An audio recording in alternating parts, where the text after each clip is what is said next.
Detail how the sinking of the USS Maine was a cause to the Spanish-American War. Give you, how about 2 or 3 more minutes?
Scramble for Africa. Scramble for Africa. I don't know if you want to put it on the refrigerator or not. Oh, yeah. Well, I'm gonna go home and be like, oh, you can review that game on your YouTube channel. achievement right here. Scramble for Africa. There you On my go. fridge. That'd be a good YouTube review, don't you think, Brian? Hey guys, this is Brian here.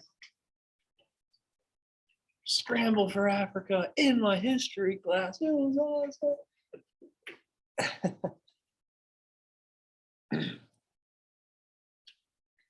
And you can do like, subscribe to my YouTube channel on yours. And I'll share the love by doing the same for you, Brian. See how this works?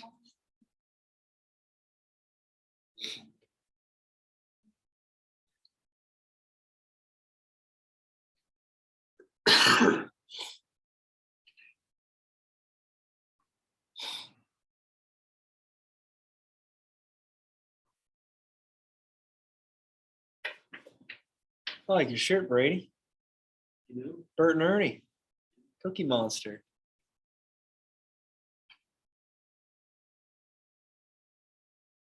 The Count. I like him too. Big Bird. You still working yet? Roy, you still working?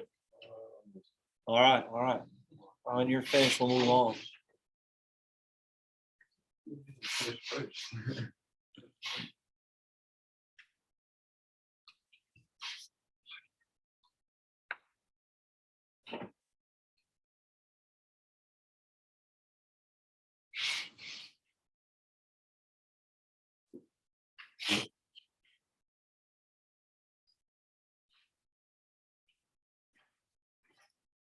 All righty. So the USS Maine.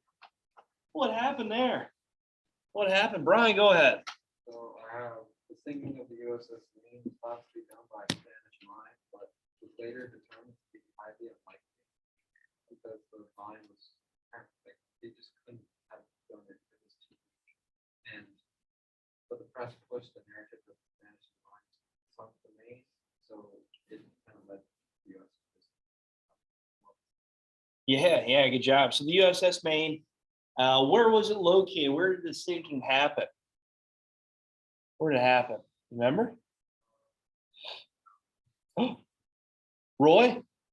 Cuban Harbor. Yeah, Havana Harbor, right here in Cuba. Good job. It's only like 90 miles away from the coast of Florida, right? So with that being said, the USS Maine, battleship of the United States, went down to Havana Harbor to do what? Why did it go to Havana Harbor? Spain controlled Cuba. Alice, you want to put your math away, please? Follow along here. Roy? To support the Cuban Revolution. Yeah, good job. To help these Cuban rebels to fight back against the Spanish. Good. And to try to protect any resources coming out of Cuba, like sugar. We had a huge amount of time, resources into this production. And we want to advance our imperialistic effort here in Cuba. Good. So with the USS Maine, It blew up, and right away, these journalists, the yellow press, right, jingoism, were trying to target Spain as the clear enemy and how they are the ones that attacked the USS Maine. And it was a sea mine that destroyed it. In all reality, those sea mines were pretty new technology at the time in the late 1800s. And Spain having it in Havana Harbor, very unlikely. But these journalists wanted to try to push the United States as a world power.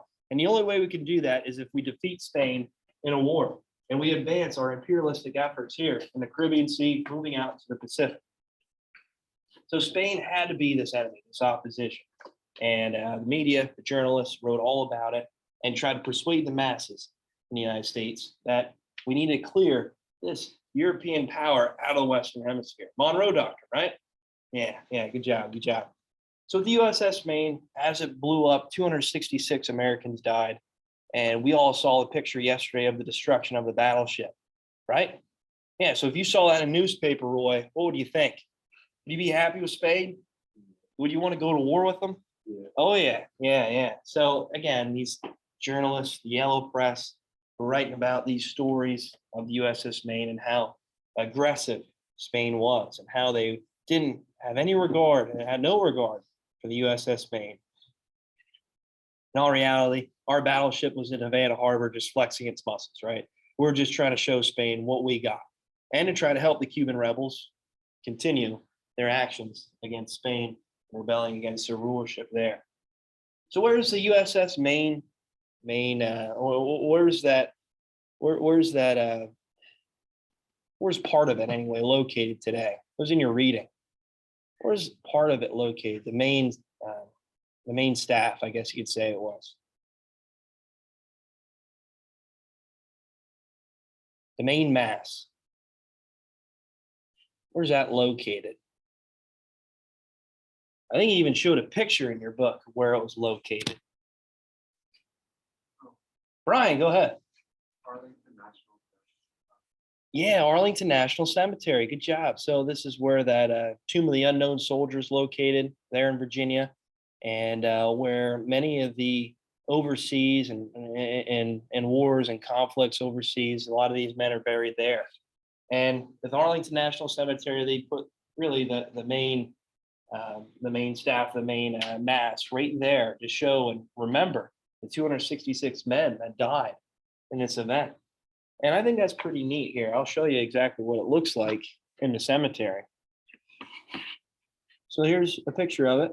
Again, this is in your reading yesterday, but I want to make sure that you guys saw it.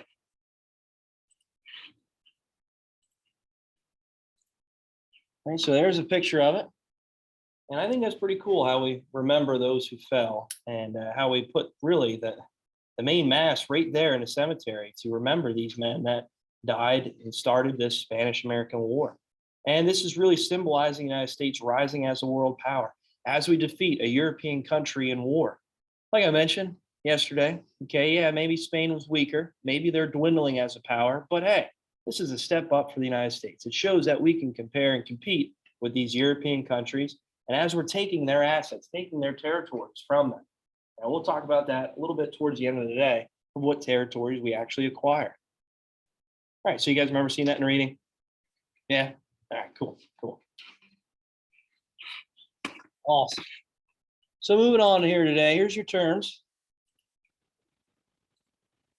We got the Rough Riders, George Dewey, Treaty of Paris, and guerrilla warfare.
All right, Rough Riders, what do we got here? Roy, what do you got? Member of First Volunteer Cavalry in the Spanish-American War, composed of cowboys, miners, law enforcement officials, and college athletes. All right, good job. So the Rough Riders, we'll talk about that today. Who was it led by? We talked about him first chapter. He was president at that time. We're backtracking a little bit. But who was he led by? Who was this group led by? Go ahead, Roy. Yeah. Theodore Roosevelt. Yeah, Teddy Roosevelt. Good job. Good job. So Teddy Roosevelt leading the charge, San Juan Hill, and this is what really captures Cuba for the United States. All right, good. George Dewey. What do we have here? George Dewey. What do we have for George Dewey? Brian? I have George Dewey was an admiral of the Navy, the only person in United States history to have that rank. He is best known for his victory at the Battle of Manila Bay Yep. during the Spanish-American War with the Boston. Awesome. Awesome. Good job. Good job. So George Dewey, we'll talk about him today as well and how he really destroys the Spanish fleet in the Philippines. So the Philippines, does anybody know where that's at? Roy, where's the Philippines? Right below China, right? Yeah, in the Southeastern Sea. Good job. So the Philippines, this territory, George Dewey will send his forces out, his naval forces to defeat the Spanish right there in Manila Bay. Okay, again, we'll mention that more today. Treaty of Paris, 1898. Brady, what do you got? Peace agreement. Yeah, good job. So this peace agreement, this would end the Spanish-American War. And like I mentioned, it only lasted about 6 months. And the territory, we'll mention more today and tomorrow, that we gained from this peace treaty. Guerrilla warfare, last one here. Chloe, what do you have?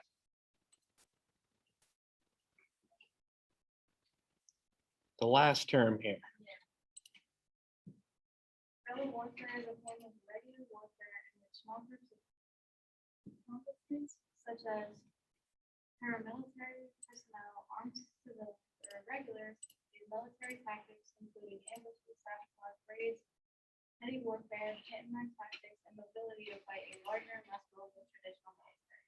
All right, good work, good work. So guerrilla warfare is really just in small bands of fighters. Okay, they're not lining up anymore like in a Revolutionary War or the Civil War. They're taking cover. They're utilizing the terrain, the environment to their advantage and defeating the opposition. So no longer are they just lining up and shooting away, right? They're going to take some cover and do their best to obviously stay alive. Pretty crazy how they used to do it back in the day, huh? It's like stood still.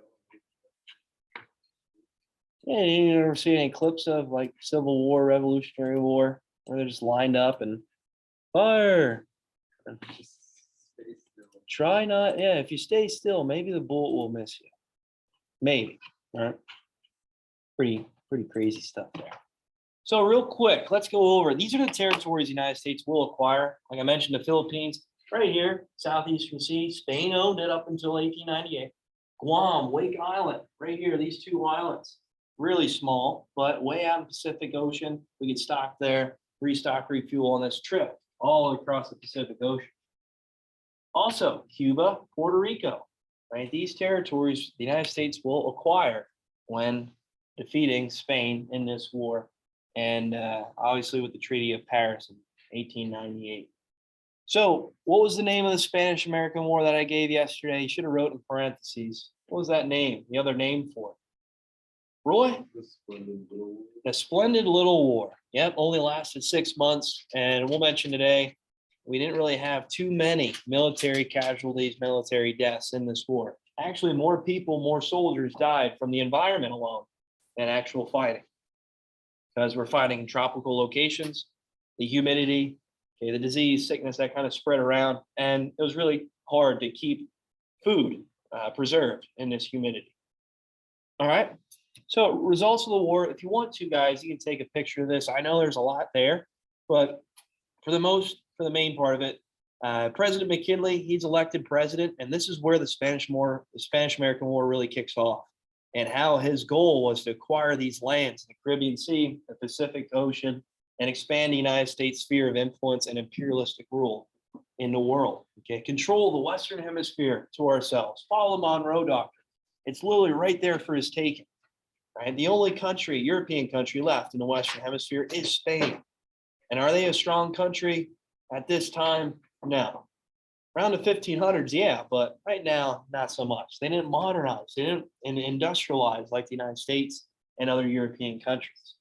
So, like I mentioned yesterday, the United States really picked their opposition pretty clear, like Jake Paul, right? I know I mentioned that yesterday. Okay. Jake Paul getting involved in the lessons here. Maybe a YouTuber to a YouTuber, right? Maybe you can show me some love, Jake Paul. Just joking. Yeah. Okay. All right. So anyway, with that being said, after the Maine blew up, this is what kicks off the Spanish-American War and the United States getting involved. The journalists, yellow press, jingoism, showing Spain as this clear enemy, this opposition, that's aggressive and attacking the United States. So it was up to the United States to squash our opposition. So we get involved in this war. And like I mentioned, Monroe Doctrine kicked Spain out of the Western Hemisphere. And the first thing we do, Teddy Roosevelt, as the Secretary of the Navy, he sends George Dewey, advanced military naval admiral at that time. Okay, he fought in the Civil War. He was very famous, popular amongst the people because of the Civil War. And now here in the Spanish-American War, he's the most advanced naval admiral at that time. So Teddy Roosevelt sends him all the way across the Pacific to fight a Spanish fleet here in Manila Bay in the Philippines. So why was that crucial? Why was it important that the United States could take over the Philippines? What advantage would the United States have with the Philippines and controlling the Philippines? Roy, what do you think? Yeah, look at it, right? It's right next to China, where we're having a huge trading policy, open door policy, huge trade with China. Same with Japan, right? We're having open trade with Japan at that moment. Things are getting a little skittish there with those two powers, the US and Japan, but we still have open trade. And look, we're right close to Vietnam. Okay, at that time, French Indochina, Indonesia, where all these spices and all these resources where you can't find anywhere in the world is located. So it's vital how we take that territory. And we establish military base there. Keep an eye on the rest of these countries. Okay. So with George Dewey, the video kind of explained that in the beginning of class. Dewey takes his advanced fleet over, steam-powered engines, coal, right? And he is way more versatile in open water than what the Spanish fleet is. Spain still relying on wind. Okay, there's sails to maneuver around in the open water. The United States, well, we can go wherever we want at a fast pace with these new steam engines, okay, coal-powered steam engines. And with that being said, our artillery, our weaponry, we could shoot at long ranges. Spain, they could not. They're limited to short range. So with that being said, the Battle of Manila Bay during the Spanish-American War only lasted 6 hours. 6 hours, that's it. The United States squashed, they crushed the Spanish fleet within 6 hours.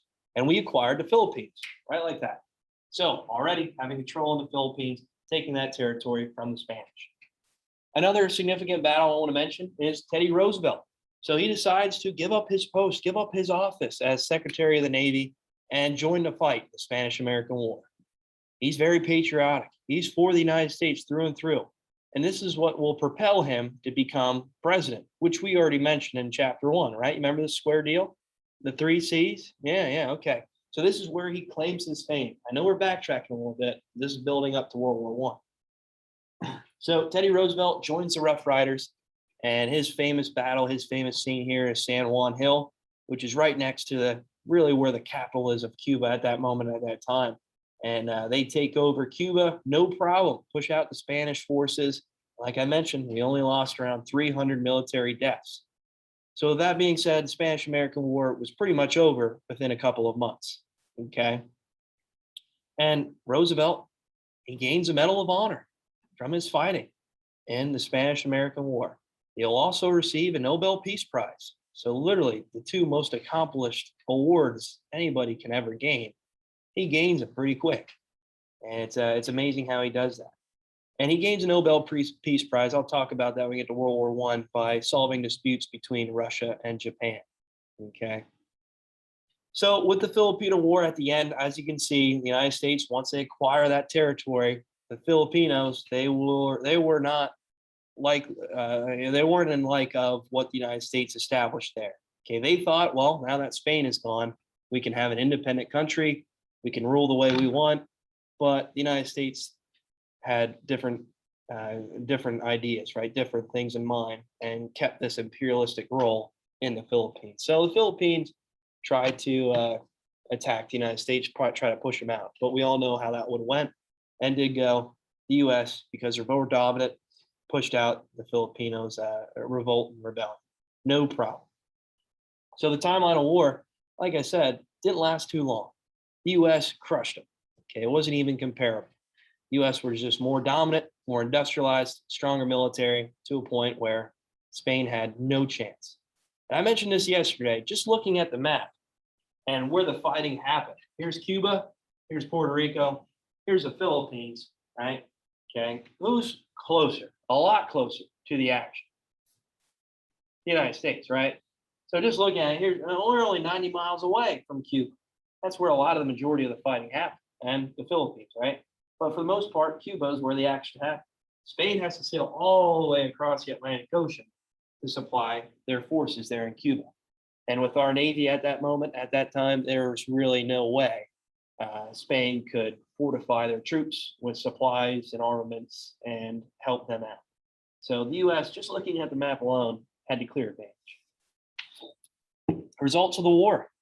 So 385 American battle deaths. That's it. That's it. Like I mentioned, more died of sickness and disease, and because we couldn't preserve our meals, our food, because of the tropical humid environments. We didn't have the proper packaging just yet.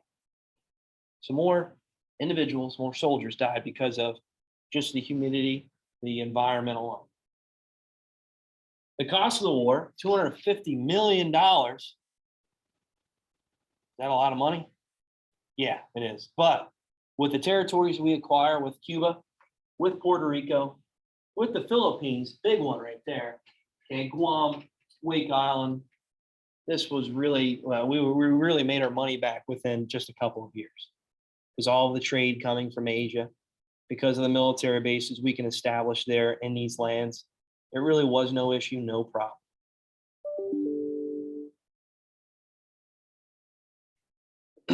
So this established the Teller Amendment and the Platt Amendment. The United States would give independence to the Cuban people, saying, hey, the Spanish rule is no more. Right? What you endured through the Spanish takeover of these lands will never happen here again. But the U.S. controls trade, controls imports, exports, controls the economy of Cuba. So in all reality, were they independent? No, they were under the firm grasp of the United States. And this will lead to later talks, okay, when we get to 60 years from now in the course material, get to the Cuban Missile Crisis in the 1960s, how this angered many Cubans for many, many years to push them to the edge of being in opposition to the United States, accepting communism during the Cold War, and trying to threaten the U.S. with these nuclear weapons supplied by the Soviet Union. All right, so I'll mention that again towards later in the year, probably more towards April or May even. We get to the Cuban Missile Crisis. So there's the results of the war. The U.S. establishing themselves as the only world power, okay, in the Western Hemisphere. We literally control up to the borders of Japan. We have all this territory, all this land, okay, really just ours for the taking. And we're becoming very imperialistic, extracting resources from many of these lands and becoming so dominant to a point where we will compare and compete with these other European countries like Great Britain, like Germany. All right, so real quick, legacy of the war. So legacy of the war, like I said, U.S. wins, defeats Spanish fleet, okay, Spanish forces. All right, it says 1902, but that's when we finally established ourselves in these territories. Yes, the war only lasted, it ended in 6 months, but establishing ourselves in these territories took a little bit of time. So Guantanamo Bay, where's that at? It's in Cuba, right? And at that moment, at that time, we established a naval base right there in Cuba, okay, Guantanamo Bay, really the furthest point on the island of Cuba. And we made a naval base there. Today, we know it as a prison for terrorist organizations. Why is it built for terrorist organizations? Well, it's located towards the equator, which is a very similar temperament, atmosphere, environment as these terrorist organizations are located in the Middle East. Okay, so no cruel, unusual punishments, right? So that's why we still have a military base there today. All right, is there any questions, guys, on the Spanish-American War? Good with George Dewey taking out the Pacific Fleet of Spanish in the Philippines. We good with the Rough Riders, Teddy Roosevelt taking over San Juan Hill in Cuba. Splendid little war, 6 months. But hey, as a result of it, the United States rose as a world power. Good. All right, that's all I got.